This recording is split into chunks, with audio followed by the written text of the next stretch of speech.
நீங்கள் பார்த்து கொண்டிருப்பது நியூஸ் 21 செய்திகள். தமிழ்நாடு செய்திகளை உடனுக்குடன் தெரிந்து கொள்ள நியூஸ் 21 செய்திகளை பாருங்கள். உப்பளம் தொகுதியை சேர்ந்த மீனவ முதியோர்களுக்கு ஓய்வூதிய ஆணை வழங்கல்.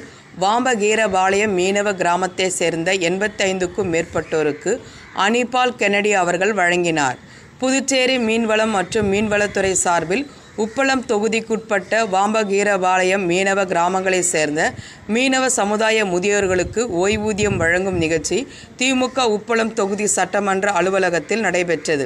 இந்நிகழ்ச்சியில் உப்பளம் தொகுதி எம்எல்ஏ அனிபால் கென்னடி அவர்கள் கலந்து கொண்டு வாம்பகீரபாளையத்தை சேர்ந்த 85க்கும் மேற்பட்ட மீனவர்களுக்கு முதியோர் ஓய்வூதிய ஆணையை வழங்கினார்.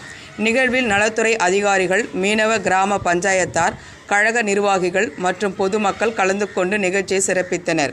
உடன் தொகுதி செயலாளர் சக்திவேல், அவைத்தலைவர் ஹரிகிருஷ்ணன், மாநில மீனவர் அணி அமைப்பாளர் கோதாண்டம், மாநில சிறுபான்மை அணி துணை அமைப்பாளர் நோயல், மாநில மீனவர் அணி துணை அமைப்பாளர் விநாயகமூர்த்தி, கிளை செயலாளர்கள், சகோதரர்கள் பலரும் கலந்து கொண்டனர்.